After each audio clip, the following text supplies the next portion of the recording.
بسم الله الرحمن الرحيم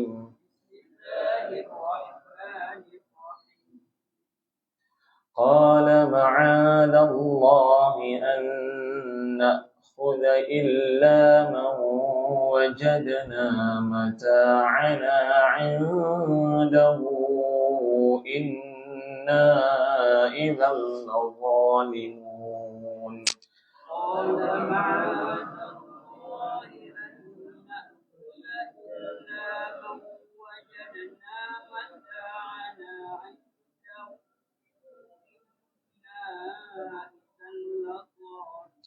فلما استيئسوا منه خلصوا نجيا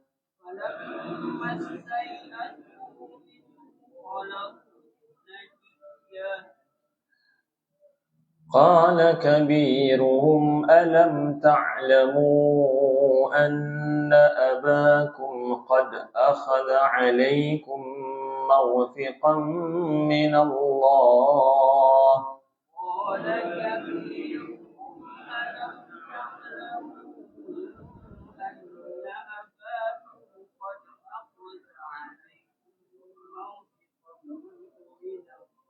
أن أباكم قد أخذ عليكم موثقا من الله ومن قبل ما فرطتم في يوسف أن أباكم قد أخذ عليكم موثقا من الله ومن قبل ما فرطتم في يوسف فلن أبرح الأرض حتى يأذن لي أبي أو يحكم الله لي وهو خير الحاكمين فلن أبرح الأرض حتى يأذن لي أبي أو يحكم الله لي وهو خير الحاكمين ارجعوا إلى أبيكم فقولوا يا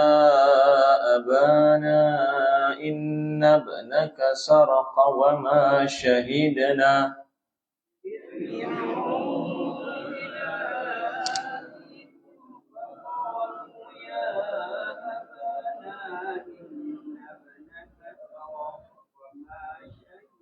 وما شهدنا إلا بما علمنا وما كنا للغيب حافظين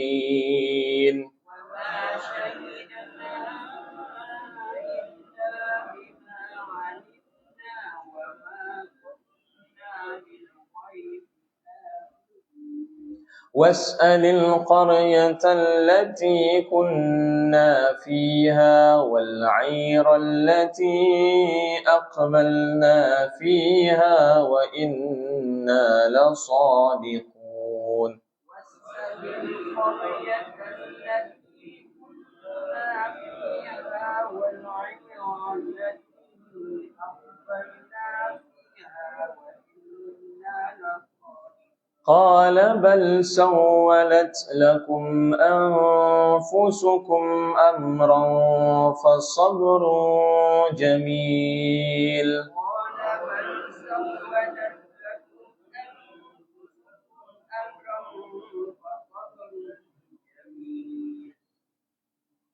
عسى الله أن يأتيني بهم جميعا إنه هو العليم الحكيم عسى الله أن يأتيني بهم جميعا إنه هو العليم الحكيم وتولى عنهم وقال يا أسف على يوسف وابيضت عيناه من الحزن فهو كظيم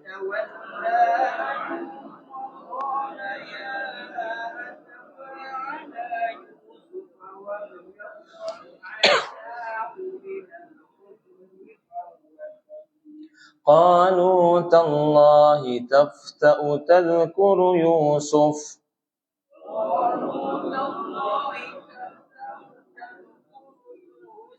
حتى تكون حرضا أو تكون من الهالكين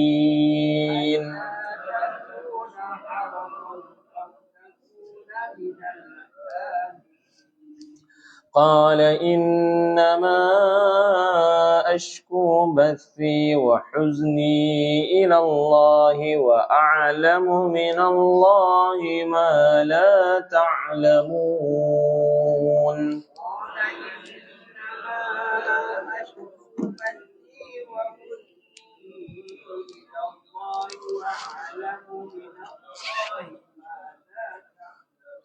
صدق الله العظيم.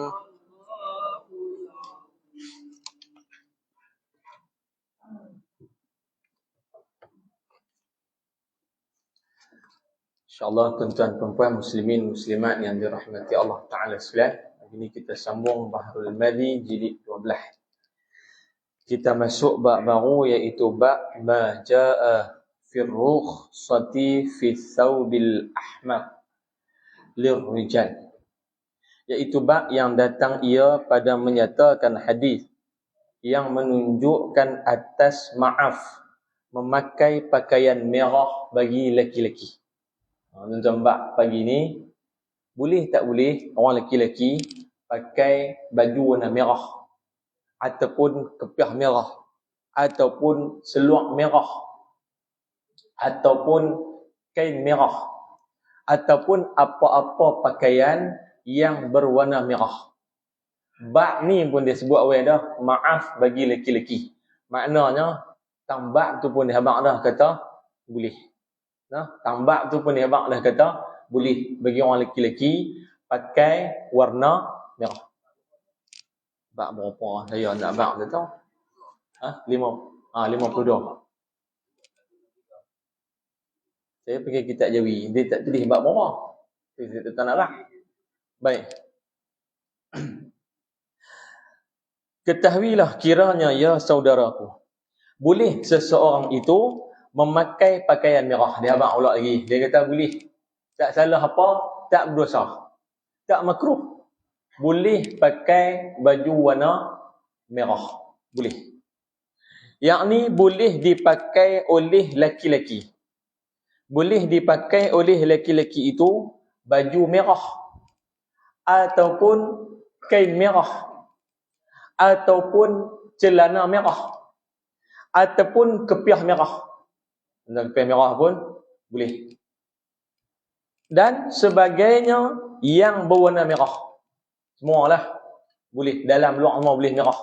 Tak? Atas bawah semua boleh merah. Boleh dinamakan hukumnya sebagai harus. Tidak menjadi satu kesalahan. Kalau nak pakai merah semua daripada hujung rambut sampai hujung kaki sampai kasut-kasut merah, boleh. Tapi orang tengok kita. Tak? Orang tengok kita. Daripada kepiah sampai ke kasut tu, semua merah. Pergi makan kenduri, semua merah. Merah pula berkilau. Jadi duk kilau. Orang duk tengok kita. Tuan-tuan, dia ni perasan nak ganti duk kilau ke apa? Salah tak? Tang salah tu tak salah. Tapi pada pandangan mata orang, dia jadi satu benda pelik. Ya? Merah daripada hujung rambut sampai hujung kaki. Boleh belakang. Dia kata tak ada masalah. Orang lelaki-lelaki boleh, orang perempuan pun boleh. Ya? Dengan kerana Nabi kita ada memakai pakaian yang demikian itu. Pasal apa boleh? Pasal Nabi biasa pakai. Pasal Nabi biasa pakai. Nabi biasa pakai baju warna merah. Nah. Dan menunjukkan atas perbuatan Nabi itu harus bagi umatnya memakainya. Sebab apa tuan-tuan, Nabi pakai, bila Nabi pakai, dia jadi satu panduan hukum. Dia jadi satu panduan hukum. Bila terang-terang Nabi pakai, so tak timbul isu dah, boleh tak boleh. Ulama pun senang nak istimbat hukum. Sebab apa? Sebab ada petunjuk daripada hadis Nabi, Nabi biasa pakai baju warna merah. Jadi boleh memakai pakaian merah. Ya? Sebagaimana tersebut perbuatan Nabi di dalam hadis yang dikeluarkan oleh Imam At-Tirmidzi dengan katanya, Anil Barra radhiyallahu anhu qala, ma ra'aitu min dhi limmatin fi hullatin hamra ahsana min Rasulillah sallallahu alaihi wasallam lahu sya'run yadribu mankibaihi ba'idun ma bainal mankibaini lam yakun bil qasir wala bil tawil. Diriwayatkan daripada seorang sahabat bagi Nabi sallallahu alaihi wasallam, namanya Sayyidina Al-Barra bin Azib radhiyallahu taala anhu, katanya, tiada aku lihat daripada orang yang ada mempunyai rambut panjang sampai ke bahu dengan memakai dalam pakaian merah lebih elok daripada Rasulullah sallallahu alaihi wasallam. Kata Al-Barra, dia kata aku jumpa sahabat lain rambut panjang juga. Rambut panjang ni sampai bau. Sahabat lelaki-lelaki rambut panjang sampai bau. Dan aku jumpa sahabat lain pakai baju merah. Pakai baju merah, rambut dia panjang. Lepas tu duduk berjalan kat Madinah ni, aku tengok kawan tu dan aku tengok Nabi. Satu hari Nabi pakai baju merah dan rambut Nabi pun panjang sampai ke bau. Dan kata Al-Barra, aku tengok Nabi dan aku kenang kawan sahabat yang pakai baju merah, hak rambut panjang tu, aku kenang dia dengan tengok Nabi. Tak ada siapa lebih segak daripada Nabi SAW. Dia yang lebih segak. Tuan-tuan, orang segak ni, dia pakai apa pun segak. Pasal dia segak. Tuan-tuan, orang segak ni, dia pakai apa pun segak. Dia buat rambut macam mana pun segak. Tak? Pasal dia segak. Ha? Dia buat rambut main lagu retiang. Tuan-tuan retiang. Kan? Dia main afro. Lalu tuan-tuan afro. Afro ni, kepiah tu padan dah dengan kepala dia. Tapi main dengan afro, kepiah tu tak lekat. Duduk atas rambut dia. Dia tak duduk atas kepala. Afro. Tuan-tuan tengok afro. Rambut serupa sarang tebuan tu. Afro. Dia, tuan-tuan, dia ada orang style macam tu. Ada orang jenis style lagu tu. Tapi kalau dia segak, tuan-tuan, afro tu kena dengan muka dia. Pasal dia segak. Buatlah afro ke, botak ke. Sampai dia celah rambut afro tu, dia selit rokok. Tuan-tuan, rokok. Tapi dia sembang kita ni, dia duduk selak rambut dia. Tak tahu keluar ambil rokok sebatang. Lah, dalam rambut tu boleh selit rokok. Saya jenis kadang-kadang kalau orang jenis melawak saya kata, kalau tebuan masuk dalam tu, mampus lepas tu ya tebuan. Pening. Nak keluar tak boleh. Tuan-tuan, yang kata Nabi ni, dia punya segak. Yang kata Nabi, dia pakai baju merah. Kemudian rambut dia panjang. Kata Al-Barra, aku tengok orang lain dan aku tengok Nabi. Tak ada siapa lebih segak daripada Nabi SAW. Ada bagi Nabi itu rambutnya panjang sampai memukul dua bahunya. Tahu maksud kata pukul dua bahu. Rambut Nabi ni sampai ke bau lah. Bila Nabi kalih rambut tu lebu duk tibai bau tu. Itu yang panggil rambut memukul bau. Rambut tu lebu duk tibai bau ni. So, tang ni pun satu hukum juga.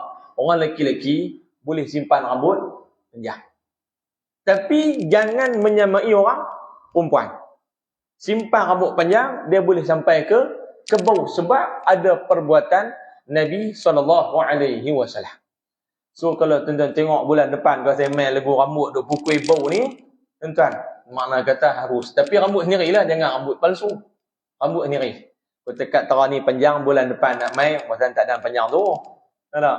Tapi kalau ada orang main, rambut dia panjang tu, tuan-tuan harus. Sebab apa? Perbuatan Nabi. Nabi biasa rambut panjang dan Nabi biasa rambut pendek. Botak pun beza. Jadi orang lelaki-lelaki ni dia nak buat fashion macam mana, nak botak ke, nak rambut panjang, boleh. Sebab ada sandaran daripada perbuatan Nabi SAW. Baik. Dan lagi pula Nabi itu jauh renggang antara dua belikatnya yang menunjukkan alamat gagahnya. Yang kata tulang belikat Nabi ni dia lebar. Bila lebar tu nampak gagah. Dia tak jadi kecil, itu jadi lebar. Bila jadi lebar tu nampak gagah, nampak kena gaya dengan rambut panjang, dengan pakai jubah merah tu kena gaya, nampak gagah. Tiada ada ia rendah. Nabi ni tak terlampau rendah dan tidak pula terlampau tinggi. Elok-elok ya. Dia tak rendah sangat sampai orang panggil kemetot, dan tak tinggi sangat sampai orang panggil penjung. Tak? Dia kira Nabi ni ngam elok. Tuan-tuan, yang kata tinggi Nabi tu ngam elok. Tuan-tuan jangan tanya saya ngam elok tu tinggi terang mana? Wallahualam. No? Cuma tak tinggi sangat, tak rendah sangat. Tinggi sangat pun tuan-tuan kadang-kadang nak masuk kata tangkut. Tangkut kepala. Tak? Rendah sangat pun lagi. Nak tekan minyak tak lepas. Tak? So kaki pergi sampai ke pedal minyak, kereta pula cermin tak nampak. Nampak takat nampak nama steering ya. Pendek sangat pun tak mau, tinggi sangat pun tak mau. Nabi ni dia elok-elok. Ngam elok yang kata Nabi tu. Baik. Kata Imam At-Tirmidzi, dan pada bab ini ada riwayat daripada Jabir bin Samurah dan Abi Ramsah dan Abi Juhaifah. Katanya lagi bermula ini hadis adalah hadis yang hasan, lagi sahih. Maknanya tuan-tuan, kesimpulan bab ni apa dia? Boleh pakai baju merah. Jadi siapa ada baju merah jangan duk lempak pakai. Pakailah, nak pakai tak ada masalah apa. Harus pada syarak. Cuma ada sedikit tanbih, ada sedikit peringatan. Ingat-ingat kata Syekh Idris Al-Marbawi, adalah dikehendaki dengan kain merah ataupun pakaian merah yang harus dalam bab ni ialah bukannya kain sutra. Walaupun lelaki-lelaki boleh pakai baju warna merah, tapi bukan baju sutra. Warna merah tu boleh, tapi bukan kain sutra. Sutra merah tetap tak boleh pakai, haram. Sebab bukan masalah merah, masalah sutra. Kalau takat warna merah boleh, tapi dengan sebab adanya sutra, maka sutra itu menyebabkan lelaki-lelaki haram memakai kain sutra. Dia boleh pakai merah, tapi tak boleh pakai sutra. Baik. Dan dia kata bahkan kain benang. Kain benang tak apa. Ataupun kain cotton. Kain yang harus lah orang lelaki-lelaki pakai ni, kain cotton ke, kain benang ke, ataupun lainnya dengan warna merah. Syarat dia jangan sutra. Sutra ni warna apa pun tak boleh. Sutra warna hijau tak boleh. Sutra warna putih tak boleh. Walaupun sebaik-baik pakaian hari Jumaat pakai warna putih, tapi sutra tak boleh. Walaupun putih tak boleh. Merah kalau bukan sutra boleh. Janji jangan sutra. Warna apa pun tak apa. Cuma warna kuning sekali dia ada satu perbahasan. Lepas ni dia membah pakai warna kuning. Boleh tak boleh? Tuan-tuan, sekali dia main satu perbahasan. Baik. Adapun sutra itu dengan warna merah ataupun lain pada merah, semuanya haram belaka. Warna merah ke, warna apa, nama kata sutra haram belaka. Dan haram belaka lelaki-lelaki memakainya. Haram ni pada hukum asas. Kita baca dah kuliah lepas, dalam keadaan sakit, kulit yang memerlukan memakai sutra dengan tujuan nak berubat dan sebagainya, harus pada syarak. Boleh dimaaf pada syarak kalau kita ada penyakit kulit. Kalau kita ada penyakit gatal apa semua ni, maka waktu tu boleh pakai sutra dengan pengesahan doktor. Tapi kalau saja-saja gatal-gatal nak pergi pakai sutra, gatal itu tak boleh.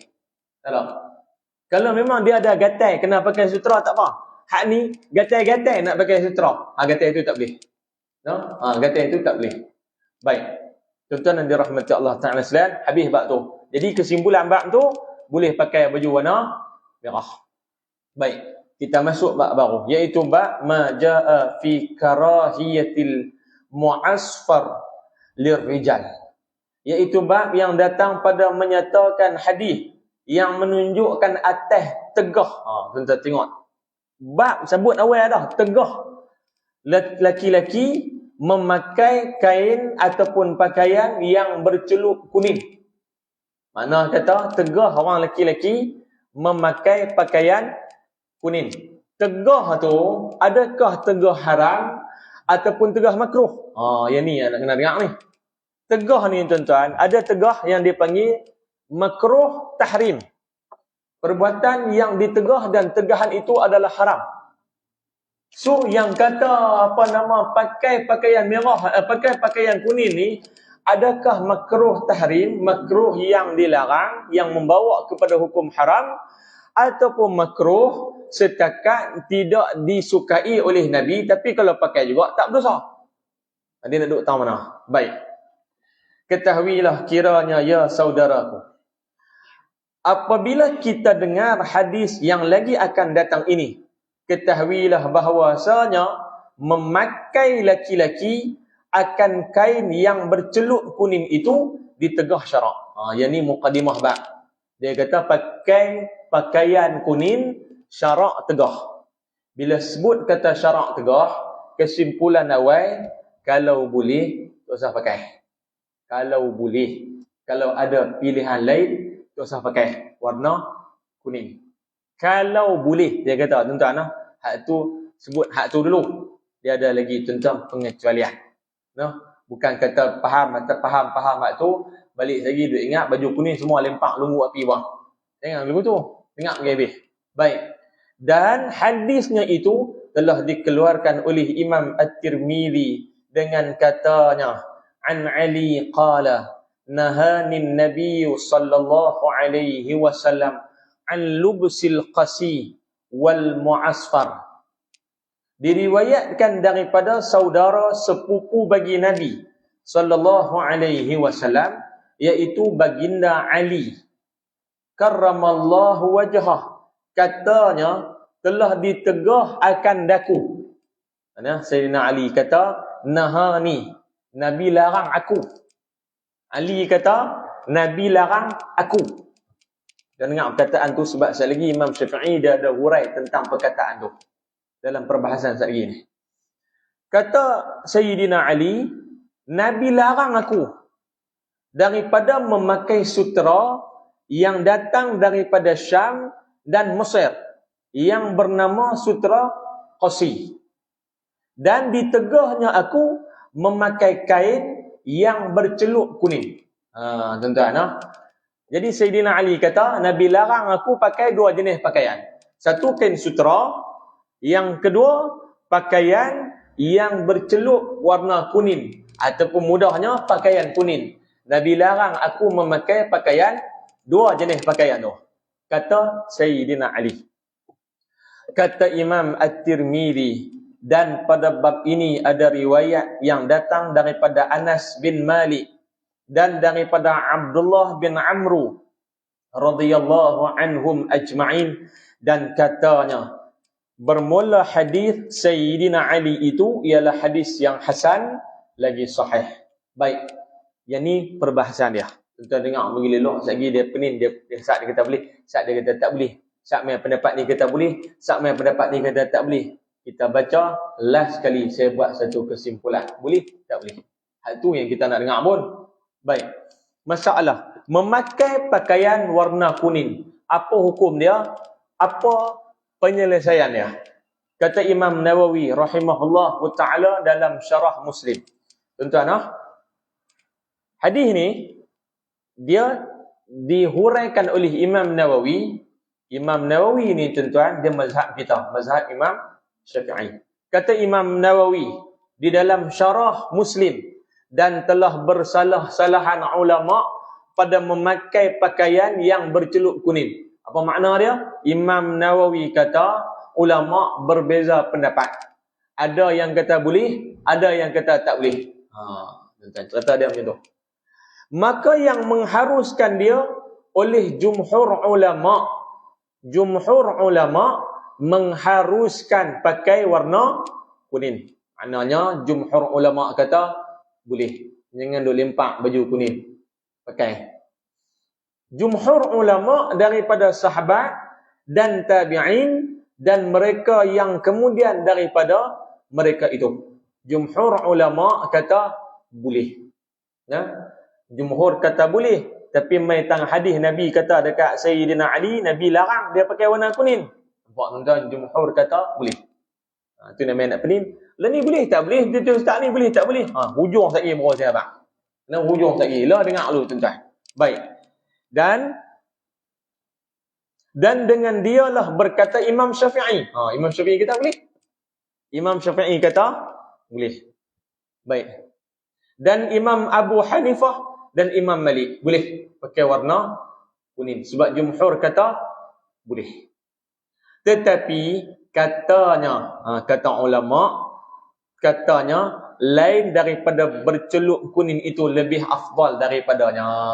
Walaupun boleh pakai warna kuning, tapi kalau tak pakai kuning itu lebih baik. Ni dia abang, Ustaz boleh, Ustaz tak boleh, lagu mana ni? Lah senang ya dia abang. Boleh kalau nak pakai baju warna kuning, tapi kalau boleh tak usah pakai. Lagu mana Ustaz kata boleh, Ustaz kata tak boleh. Tak boleh pakai warna kuning, tapi kalau boleh tak usah pakai. No? Tapi kalau nak pakai juga, pakailah. Tapi kalau boleh elak, elaklah. Bagi orang yang contoh dia tahu, Ustaz, saya memang daripada kecil dulu duk kuning sampai ke tua duk kuning itu lah. Baju semua kuning. Apa dia kuning tu? Angin nak nikah anak aja tapi tak ada jodoh. Tak? Angin nak nikah anak aja tapi tak ada jodoh. Buat mana? Kan? Daripada kecil sampai ke tua, baju dalam hari ni semua kuning. Pakai. Tak? Tapi kalau ada selai yang baju kuning, hak lain semua color lain, ambil color lain. Hak kuning tu pakai jarang-jarang. No? Tak pakai sayang juga. Dah ada dah pakai. Tapi jarang-jarang. Kalau boleh, elok tak usah pakai. Kata Imam Syafi'i. Baik. Dekat tu saya tengok tuan-tuan duk hangguk tu kira faham dah tu. Okey. Dan pada satu riwayat daripadanya bahawa mengharus ia memakai celup kuning bagi seumpamanya. Mengharus ia memakai celup kuning bagi laki-laki itu di dalam rumah dan halaman-halamannya. Mai pula satu pendapat dia kata boleh pakai warna kuning bagi orang lelaki tapi pakai dalam rumah ya. Pakai dalam rumah dan di halaman rumah ya. Keluar basuh kereta, jurih pokok bunga, pi kebun, takat-takat minggu halaman rumah dia ya. Boleh pakai warna kuning, harus. Keluar pada pagar rumah tak boleh pakai kuning dah. Yang tu satu pendapat pula. Jadi tuan-tuan kalau ada jubah kuning tu duduk dalam rumah pakai jubah. Bini kata tak pernah tengok pakai jubah dalam rumah. Tak nak pakai dalam rumah aja warna kuning ni. Pakai di rumah aja. Kalau boleh buat begitu. Dan ditegahnya pakai warna kuning itu dalam perkumpulan-perkumpulan ataupun di pasar-pasar dan seumpamanya. Pi market kalau boleh jangan pakai warna kuning. Kalau boleh. Nah, kalau boleh pakai yang kuning ni elok. Pakai dalam rumah aja ataupun pakai di halaman rumah aja. Jangan keluar daripada tu. Kalau boleh. Dan kata satu jamaah daripada ulama, iaitu makruh ia sebagai makruh tanzih. Ni saya abang awal tadi ni. Makruh pakai kuning. Kalau pergi masjid pun makruh, takat makruh tanzih. Iaitu makruh yang tidak membawa kepada haram, makruh yang tidak membawa kepada berdosa. Makna kata kalau dia pakai juga tak ada pahala lah. Tak ada pahala tapi tak berdosa. Kalau boleh tu saya pakai lah. Tapi nak pakai juga pakai. Baik. Dan telah ditanggung mereka itu akan tegah atas ini tanggungan. Kerana bahawasanya sabit Nabi SAW memakai pakaian merah dan ada di dalam Sahihain. Riwayat Sahihain ini dua kitab Sahih, kitab Imam Muslim dan kitab Imam Bukhari. Riwayat daripada Abdullah bin Umar radhiyallahu anhuma, katanya aku lihat Nabi SAW mencelup ia dengan warna kuning. Ini dia main pula satu riwayat, dia kata Nabi pun biasa pakai pakaian yang dicelup dengan warna kuning. Jadi kata sebahagian ulama maka boleh pakai, tak ada masalah apa. Sebab tu jumhur ulama kata harus pakai warna kuning, tak ada masalah apa.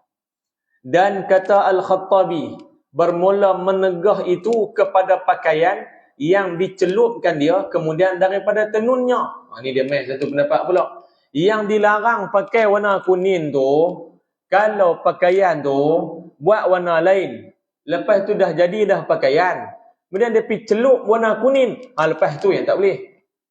Kata Al-Khattabi, maksud kata baju tu ambil contoh warna putih. Baju ni dibuat daripada benang. Bila buat dapat selai baju tu asal warna putih. Lepas tu dia pergi celup warna kuning. Dia pergi celup buh warna kuning.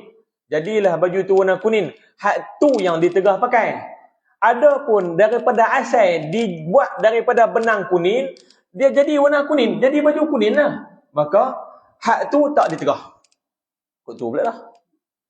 Tu nak tengok tu saya kata pening. Tak? Dia main banyak pendapat. Sat kata boleh, Sat kata tak boleh. Sat kata boleh kalau baju tu memang asal dia warna kuning dah. Tapi kalau baju tu pergi celup warna kuning, hak tu tak boleh. Lagu tu dah. Sat lagi dia abang pula. Kalau dah celup dah jadi warna kuning, tak? Nak pakai juga. Dia abang suruh basuh pula. Bila basuh boleh pakai balik. Pula dah. Kan? Yang pergi celup kuning tu buat apa? Saja nak tukar color. Tak? Duk color tu tukar color lain pula. Nah. Baik. Bunyok color kuning, bukan color lain. Baik, dan dia kata telah ditanggung oleh, dan adapun celup benangnya kemudian ditenun, maka iaitu tidak masuk dalam tegah itu. Maksud kata kalau dia asal benang warna kuning, kita jahit buat jadi baju tu warna kuning. Tapi memang asal benang tu warna kuning dah, maka yang tu tidak ditegah. Tapi kalau baju tu asal color lain, dah jadi baju dah color lain, pi celup bagi jadi kuning, hak tu yang ditegah. Dan telah ditanggung oleh setengah ulama akan tegah di dalam hadis-hadis itu, iaitu ke atas orang yang berada dalam ihram haji ataupun ihram umrah, supaya jadi muwafaqah dengan hadis Ibnu Umar radhiyallahu anhuma, katanya diharamkan memakai pakaian yang disentuhkan dia oleh wars dan za'faran bagi orang yang berada dalam keadaan ihram. Kan tuan-tuan orang duduk dalam ihram, kan? Dia pibuh za'faran, berubah color tu jadi warna kuning, warna merah tu jadi warna kuning, oren semua tu. Za'faran ni ada wangi, dia berbau wangi. Orang duduk dalam ihram mana boleh pakai wangi-wangian? Sebab itu dilarang pakaian itu dicelup dengan za'faran dan sebagainya. Sebab bukan dekat color berubah, dia dapat sekali dengan wangi. Wangi dalam ihram adalah dilarang, termasuk dalam larangan-larangan ihram. Itu sebab tu dia kata tu ya, cerita dia jangan dicelup dengan za'faran dan sebagainya. Dan adapun Imam Baihaqi radhiyallahu anhu telah dihalusnya masalah ini. Imam Baihaqi dia hurai lagi masalah ni, dia perinci lagi masalah ni. Kata dia di dalam kitabnya yang bernama Ma'rifatus Sunan, telah ditegah oleh Imam Syafi'i akan laki-laki memakai kain yang bercelup kumkumah. Imam Syafi'i larang orang laki-laki celup pakaian dia bagi berubah jadi warna kuning oren tu. Imam Syafi'i larang. Dan diharuskan memakai celup kuning.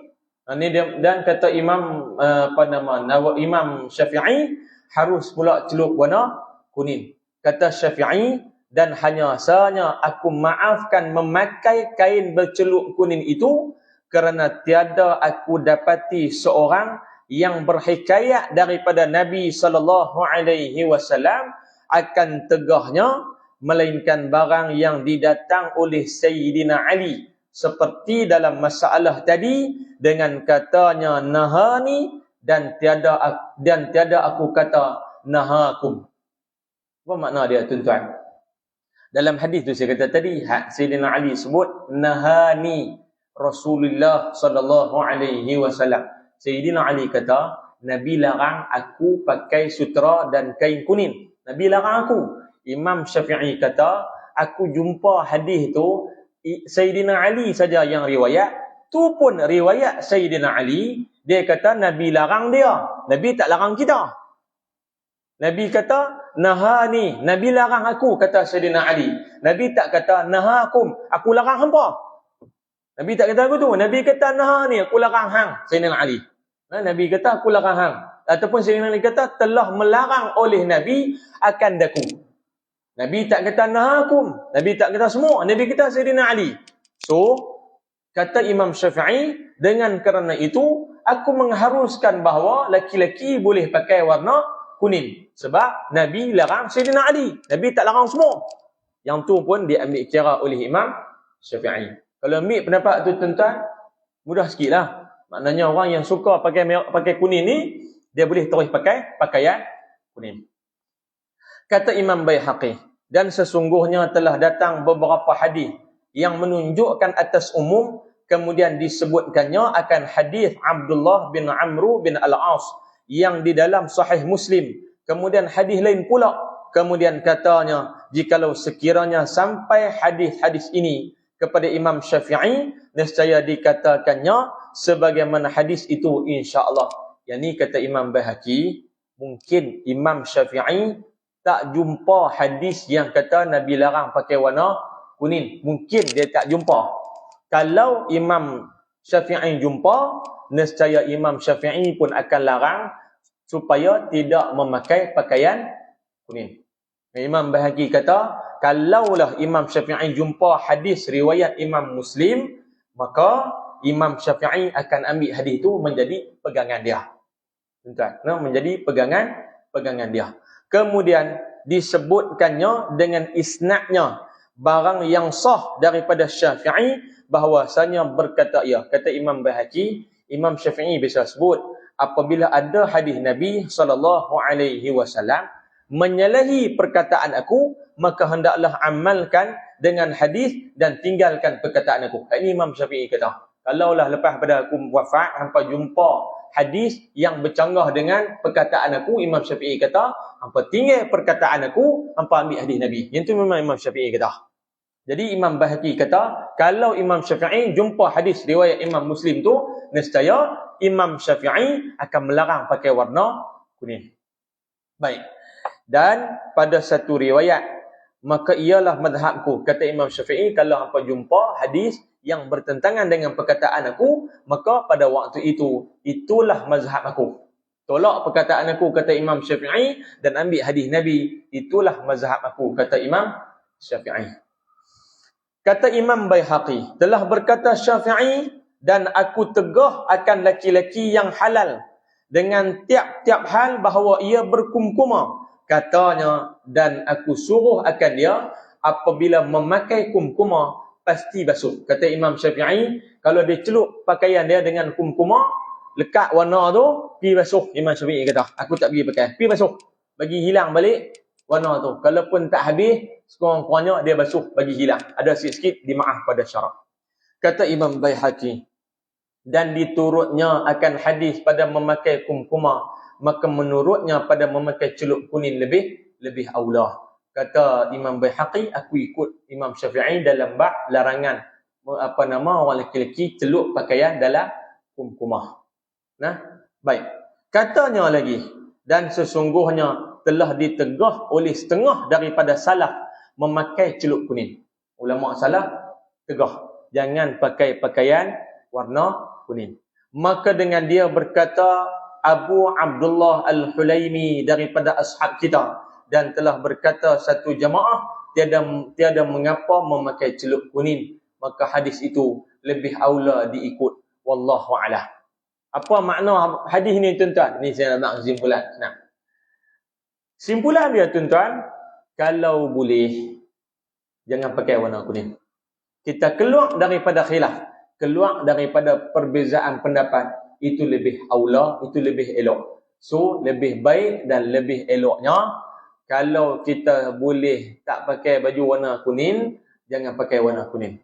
Tapi kalau nak pakai juga, tak apa, boleh. Ada sebahagian pendapat, bahkan Imam Syafi'i pun kata, harus boleh pakai warna kuning. Tapi kesimpulan bab ni tuan-tuan, kalau boleh elok daripada memakai warna kuning, maka seyogianya, maka seelok dan sebaiknya jangan pakai warna kuning. Yang itu satu kesimpulan. Yang kedua, kalau nak pakai juga warna kuning, pakailah. Jangan buang baju warna kuning tu. Sayang, baju ni beli mahal, so pakailah. Tak menjadi satu dosa pakai warna kuning. Cuma kalau boleh eloklah supaya tidak memakai warna kuning. Kalau nak beli pula, jangan belilah. Kalau nak beli pula, jangan beli dah. Kalau nak tempah warna kuning, kalau boleh elok pakai warna lain. Keluar daripada khilaf itu adalah lebih aula dan lebih terpuji pada syarak. Wallahu subhanahu wa ta'ala a'la wa a'lam. Kita berhenti untuk dulu insya-Allah. Lepas ni dia membab fi lubsi firaq, iaitu bab pakai kulit binatang yang bulu dia kita tak buang. Kita pakai kulit tu, bulu dia duduk dah. Pakai kulit biri-biri, bulu dia duduk dah. Pakai kulit harimau. bulu harimau dak ada. Tuan-tuan. Boleh pakai kulit harimau. Dari segi hukum syarak tak apa. Tapi dari segi undang-undang salah. Nah, dari segi hukum syarak boleh. Kulit harimau, tapi tera nak boleh harimau tu tuan-tuan. Yang tu cerita panjang. Tera nak beli harimau, tera nak beli singa, pada jugalah. Kalau dia tak makan kita, kita makan dia. Tak? Kalau dia makan kita, habis. Contoh dia tuan-tuan, lepas ni dia main perbahasan nak tu. Boleh tak boleh kita pakai kulit binatang yang dekat kulit tu mesti lagi ada bulu. Satu. Lepas ni dia main pula boleh tak boleh kita pakai kulit binatang yang dikategorikan sebagai bangkai. Contoh, kambing mampuih gelek motorkar. Kambing mampuih gelek motorkar. Tengok-tengok dia terkangkang dah tepi jalan. Kan? Tengok-tengok kambing ni nak buat apa? Boleh. Tak boleh buat apa dah. Ambil kambing tu, belah, kemudian ambil kulit dia. Buat pakaian. Boleh ke tak boleh? Ada satu video saya tengok tuan-tuan. Ulang sawah, dia telan kambing tu. Telan kambing seekor. Lepas tu pakat duk kepung dia, bomba kot kepung. Lepas tulis itu dia kata ada orang hak marah. Dia kata apa pergi duk suruh ulang tu muntah balik. Ya tak? Dah dia telan dah. Kambing tu pun mampus dah. Kan hidup dah. Kan? Rupanya tuan-tuan ulang sawah ni kalau dia takut, dia luah balik. Dia luah balik, nak dia makan tu, dia lari. Pasal dia kenyang tuan-tuan. Dia kenyang, dia tak pergi mana dah. Dia duduk tang tu kan. Jadi bila dia nak lari laju, dia kena muntah balik. Muntah pula mai, keluar mai, kambing seekor. Kambing tu nak buat apa boleh. Tuan dia nak ambil buat kenduri kekah, apa tak boleh buat apa dah. Tuan. Kambing tu dah jadi bangkai. So tuan dia fikir mai, kambing ni buang saja sayang. Lah dia nak ambil kulit. Kemudian dia nak pergi samak, dia nak guna. Boleh ke tak boleh? Tuan-tuan, boleh tak boleh? Perbahasan bulan depan insya-Allah. Boleh ke? Tak boleh. Lepas tu dia main cerita kulit harimau tadi tu. Harimau binatang yang kalau tuan-tuan sembelih pun tetap tak boleh makan. Harimau, singa. Kalau tuan-tuan sembelih pun tetap tak boleh makan. Dia kira bangkai. Boleh tak boleh? Kulit harimau kita pakai. Bab ni dia lebih pada orang perempuan. Kasut kulit ulang. Kan? Kulit ulang, kulit boya. Kulit harimau jarang. Kulit ulang, kulit boya. Tuan-tuan, ada buat beg tangan. Ada orang lelaki-lelaki tali pinggang. Kan, tali pinggang kulit ulang. Kan, dia buat tali pinggang. Boleh tak boleh dia bawa sembahyang. Yang tu pun ada perbahasan. Sebab tu dalam jilid 12 ni dia cerita tentang pakaian. Ada satu orang tuan-tuan bila sebut kata tali pinggang kulit ulang buat tali pinggang. Saya tengok ada satu orang dia bertuah kata dia kata ustaz kalau masuk hutan jangan takut, kalau jumpa ulang jangan takut. Tu nak buat apa ulang tu? Ambil ulang tu buat tali pinggang. Ambil ulang buat tali pinggang. Saya kata tak ada nak buat tali pinggang, saya pecut dulu. Tak? Nak jadi cerita. Satu hari kawan hak bagi petua ni dia masuk hutan. Masuk pergi dusun dia tu. Dia ada di Dangau tu tuan, di Dangau tu ada orang tua-tua ni tuan, dia kadang-kadang dia tak cerdik tuan. Tung minyak, dia potong tang kepala tu, dia buat cedok ayak. Kan? Dia tak atas Dangau tu tak main lama tak. Tedung selah duduk dalam tu. Dalam tu. Kawan pergi ambil lah nak pergi cedok ayak. Ambil tengok tedung selah dalam tu. Lempak dengan cebok tu dengan dia lari balik. Seminggu tak pergi. Dia pergi cerita kat saya pergi jumpa dia. Lah hari tu abang kat saya suruh buat tali pinggang. Tak? Awak tak ambil tu buat tali pinggang. Dia tahu Ustaz, tedung selah nak buat pasal saya buat tali pinggang. Tu saya kata jangan dia buat timang terai. Tak? Jangan buat timang terai. Lepas tu ambil ulak buat tali pinggang. Tak ada buat tali pinggang. Dia ngap kita dulu. Tuan. Sebab tu jangan duk timang terai. Jadi cerita dia tuan, boleh tak boleh kulit ulak buat pakaian, boleh tak boleh. Ini semua cerita perbahasan panjang lagi tuan, insya-Allah kita berhenti tuan. Wallahu subhanahu wa ta'ala a'la wa a'lam. Yang baik daripada Allah subhanahu wa ta'ala, yang terkesan terguris hati dan perasaan tuan-tuan puan sekalian saya minta maaf. Aqulu qawli hadha wa astaghfirullahal azim li wa lakum. Kita tangguh dengan tasbih kafarah dan suratul Asr. Subhanakallah. Asyhadu an la ilaha. Bismillahirrahmanirrahim. Al-'Asr. Innal insana lafi khusr. Illa alladhina amanu wa 'amilus shalihat.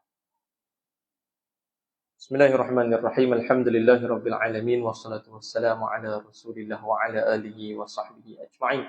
Allahumma ja'alna minal ladzina yastami'una al-qawla fayattabi'una ahsanah. Rabbana atina fid dunya hasanah wa fil akhirati hasanah wa qina 'adzaban nar. Alhamdulillahi rabbil alamin. Assalamu alaikum.